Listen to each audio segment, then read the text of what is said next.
What I have inside of this box is nearly 70 years old, a relic from the height of the Cold War. Now this is from the heart of the USSR, Russia, and the box even smells like 1950 communism or some sort of secret bunker. This is a Nixie tube. It doesn't use LEDs or pixels. It uses glowing neon gas and metal. But to make it shine you need more than 150 volts. And I'm crazy enough to try to strap this high voltage history to my wrist. Now because I have an enabled pin I could get… What you just saw was the high voltage arc jumping straight into my finger.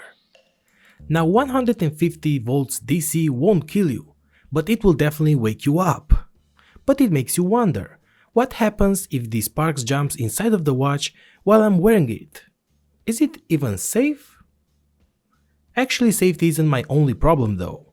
While researching these tubes, I've discovered something that blew my mind. These things have an invisible expiration date. Yeah, a physical flaw that means this watch is technically programmed to commit suicide. What is that and how to avoid it? So how do you tame this 70 years old dangerous Soviet technology without getting electrocuted? Now to understand why this could be dangerous, you have to understand the physics of the void. Unlike an LED for example, which is new technology, there's no solid state technology inside of this. Actually inside we have some low pressure neon gas and 10 metal tubes designed in the shape of the numbers. According to some original Cold War blueprints, to make this gas glow, we need to overcome its air resistance. It requires a punch of around 150 volts. Once the gas ionizes, the number is wrapped into this hypnotic orange plasma. It is literally a controlled lighting storm inside of a bottle. The problem with the 1950s technology is that it was never meant to be worn on a wrist. In my first version, I've tried using a modern driver chip, but that was a nightmare, unstable and prone to failure. So I decided to go back to the brute force engineering. I had to solder 20 individual BJT transistors, one for every single digit. It will be more work, it takes a bit more space, but it's the only way to ensure that the 150 volts will not end up frying the brain of the watch. And to power it all, I'm using this tiny module, just 15mm wide. It is the high voltage heart. I have an even smaller module, but I found this one after making the design, so yeah, next time. So if you are brave enough to see the full schematic and how I wired these 20 transistors to the Atmega 328, I've put a step-by-step guide on my website electronoobs.com, and as always I'm sharing everything for free. By the way, if you want to support projects like this one, you can check my Patreon page below. Your help is actually key for a bunch of my projects like this one. The design of my PCB was also improved. Using Altium Designer, the PCB design process is so easy. The crucial update was to replace the drivers with BJTs. But now I have 22 BJTs to control, and the Atmega chip doesn't have enough pins. That's why I've added 2 max drivers, using the component list of Altium. I've made sure that the USB connector is in the right position so it could be reached. Also I've placed the buttons on the side. And in the designer I've made the PCB to have 4 layers, so it will be a lot easier to route.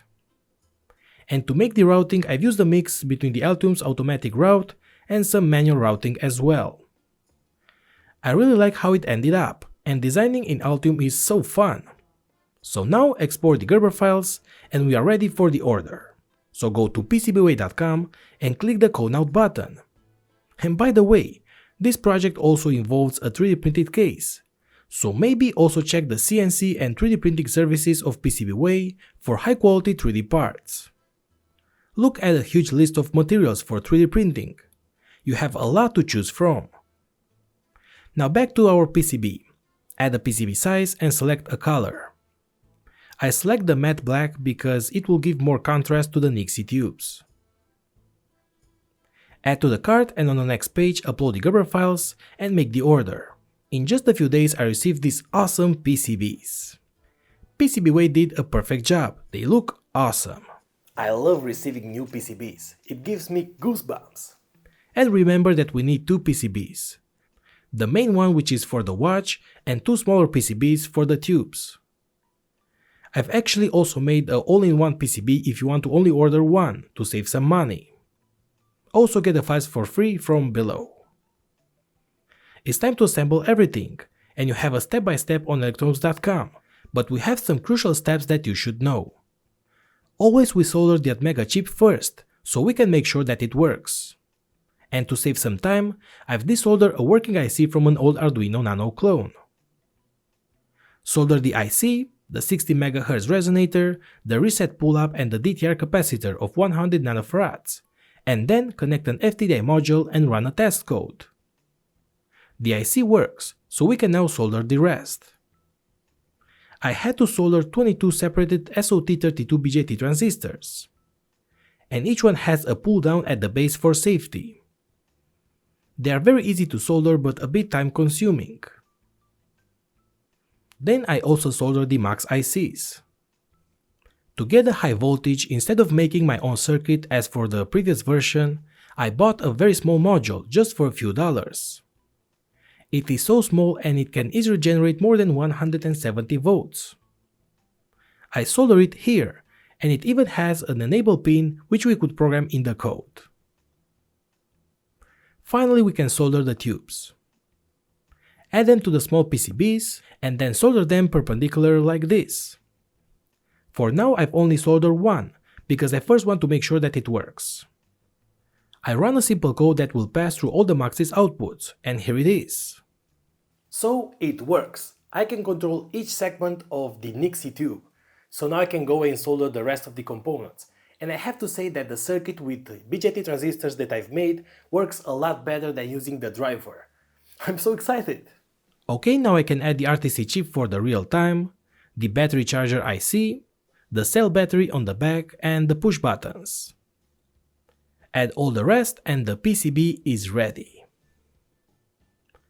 The code is not that complicated and you can download it for free from below.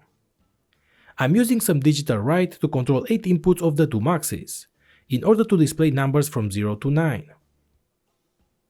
I can also control a green LED that was soldered below the tubes for some cool effects.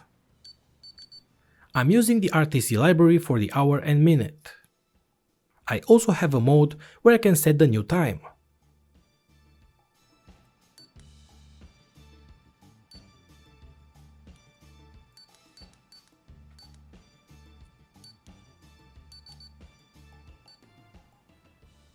So it's a success. Every single digit is now controlled. But now that we have the hardware functioning, it's time to address the invisible enemy that was mentioned earlier, the cathode poisoning. When a Nixie tube displays the same number for an extended period, the metal atoms from the active cathode slowly evaporate and deposit themselves onto the inactive numbers. Over time, this will create a dark coating that makes the tube unreadable. So the tube will essentially choke itself out through regular use. To bypass this physical limitation, a lifesaver routine is programmed into the code. Every hour or so, the watch will cycle through all the digits at a high speed. This so-called cleaning cycle will prevent the metal to build up and ensures the Soviet neon remains bright for years to come. With the code finalized, all the components soldered, the battery in place, it's time to put this on my wrist. But we need to make a case in order to make this Cold War relic ready. I've made a simple design and printed it with some black charcoal color filament, using my dear Bamboo Lab printer. To see the tubes better, the top lid is made out of a plastic Fresnel lens. And this will give an even better look. The 3D case side has flexible flanges as push buttons. I also bought this watch belt for only $2 and is very easy to add. The watch is a bit bulky, but that could be fixed with an improvement design and eliminating the space between the PCB and the tubes. But hey, it's a vintage design and vintage stuff, it's bulky. There is something unique about this build. In this era of high-definition digital screens, this device relies on raw physics. It is warm, complex, and represents a piece of history that glows every time that the time is checked.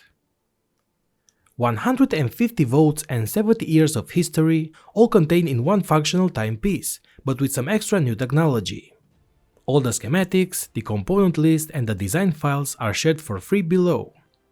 So stay curious and always prioritize safety when working with high voltage electronics. Thanks again and keep up, you guys. A huge support for this channel comes actually from you guys on Patreon. Now I've been working on making more videos and more interesting topics, but sometimes for the YouTube algorithm that's not enough. So thanks to your support on Patreon, I can keep on going. So if you consider supporting my work, you have all my links below the description. And I hope that you have learned something new, because that's the main goal of this channel. Not to make something, but to learn something. Keep up, you guys.